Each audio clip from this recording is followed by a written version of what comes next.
Today, we're diving into an absolutely fascinating turning point in modern history. We're going to explore exactly how the Indian independence movement transitioned from, well, a series of polite, elite petitions into this massive, unstoppable wave of mass mobilization. For decades, the political struggle in India had been pretty much confined to the educated middle and upper classes. But as we'll see, the immediate aftermath of a massive global conflict completely set the stage for a radical transformation. And it was a transformation that required a very specific, very unique type of leader to actually channel the frustrations of millions of people. It really boils down to this one central mystery. How did a lawyer just returning from South Africa permanently change the fate of the mighty British Empire? To understand this, we have to look at the collision of two massive forces. On one hand, you've got a rapidly deteriorating national environment in India. We're talking deep economic despair and totally broken promises. And on the other hand, you have a uniquely prepared leader who essentially walked right into this boiling pot, armed with a completely new political technology. Okay, let's dive right into this. Here's our roadmap for today. First, the post-war catalyst. Second, the false solution. Third, the forging of Gandhi. Fourth, early trials. And finally, number 5, the ignition. Starting with part 1, post-war catalyst, a boiling pot.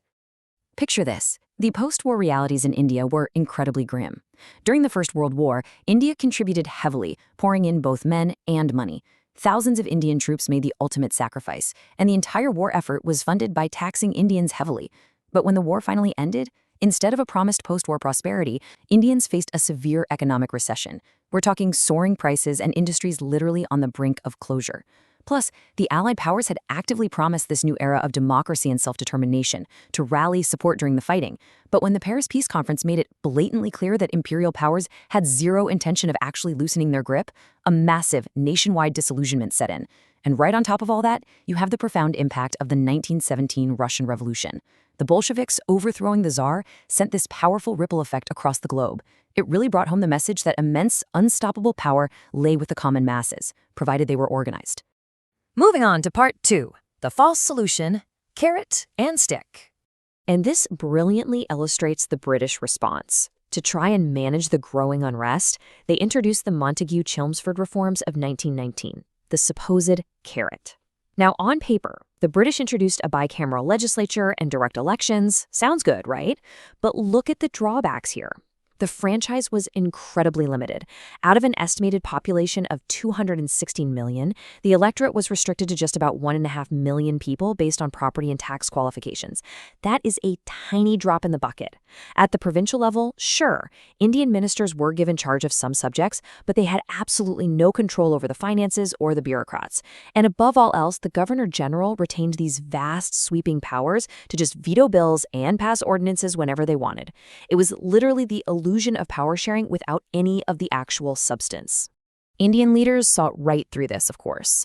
The prominent nationalist leader Bal Gangadhar Tilak completely rejected these reforms, famously calling them unworthy and disappointing, a sunless dawn. Ouch. Annie Besant echoed this exact sentiment, saying they were unworthy for England to offer and India to accept. The so-called carrot was just entirely insufficient to quiet a nation that was absolutely desperate for real self-government. Which brings us to part 3, the forging of Gandhi. The character arrives. So the environment is right for a mass movement, and the stage is set for a totally new kind of leader. But to truly understand Mohandas Karamchand Gandhi, we actually have to look outside of India, all the way to South Africa. Fighting against harsh white racism and discriminatory laws there, Gandhi needed a way to sustain his struggle long-term. So in 1910, he founded the Tolstoy Farm with his associate Hermann Kallenbach.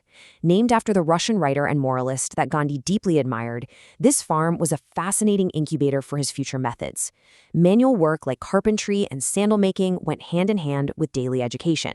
But more importantly, this farm was where Gandhi translated manual labor into strict political discipline. He used this space to break down deep-seated class and caste barriers, forging a tightly united community that was physically and mentally prepared for the grueling rigors of peaceful resistance. So the crucial point is what came out of these experiments, the philosophy of Satyagraha.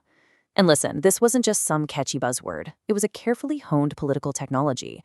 Satyagraha literally translates to devotion to truth. It's a technique of resisting adversaries without violence, relying entirely on the withdrawal of cooperation, targeted boycotts, and a readiness to accept suffering without holding any hatred. Gandhi firmly believed that only the genuinely brave and strong could practice it. It was a method that required immense, unwavering discipline and an absolute refusal to bow before evil no matter what the consequences were. This approach made him a completely unprecedented threat to colonial authorities.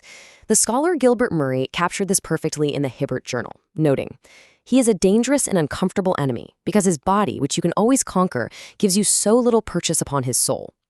This really anchors the emotional weight of Gandhi's incorruptible nature. Think about it. You just can't defeat an opponent who is perfectly willing to suffer and isn't seeking any conventional political spoils. It completely flips the script on traditional power dynamics. Let's move into Part 4, Early Trials, Testing the Method. Let's see how this builds. When Gandhi finally returned to India in 1915, he didn't just jump right into national politics. He actually spent a whole year touring the country just to understand the masses, before applying his methods to localized, specific grievances. Over just a 2-year span, he led 3 rapid-fire movements. In 1917, in Champaran, he used civil disobedience to fight for peasants who were being forced by European planters to grow indigo under incredibly exploitative conditions. Then, in 1918, in Ahmedabad, he intervened in a bitter dispute between mill owners and workers, undertaking his very first fast unto death to successfully secure a 35% wage hike for the workers. That same exact year in Kheda, he organized his first non-cooperation campaign, leading local farmers whose crops had completely failed to refuse to pay revenue taxes until the government finally granted them remission. These early localized trials were absolutely game-changing. They proved beyond a doubt that Satyagraha actually worked on Indian soil. But even more importantly, Gandhi really found his feet among the common people. Remember, before him, nationalist politics was kind of just an intellectual game for the urban elite. By actively fighting in the trenches for indigo farmers and mill workers, Gandhi firmly connected with the real pulse of the Indian peasantry and the working class, while simultaneously acquiring the fierce, dedicated loyalty of the younger generation of nationalists. And that leads us right into Part 5, the ignition, the Rowlatt Act. Now, what's really interesting about this slide is the sheer mind-boggling contrast here. This is the climax of our explainer. The masses were suffering, the political reforms were a total joke, and Gandhi had successfully battle-tested his nonviolent weapon. All that was needed was a spark, and well, the British provided it. On the left, Indians fully expected major steps towards self-rule as a reward for their massive wartime sacrifices. Instead, on the right, they got slapped with the Rowlatt Act in 1919. This law took severe, temporary wartime restrictions on freedom of speech and assembly and just made them permanent. It gave the government the unchecked power to strictly control the press and detain suspected political activists without any trial. Indians felt deeply, profoundly betrayed by what they quickly dubbed the Black Act. Gandhi, who had actually previously cooperated with the British war effort, was pushed over the edge.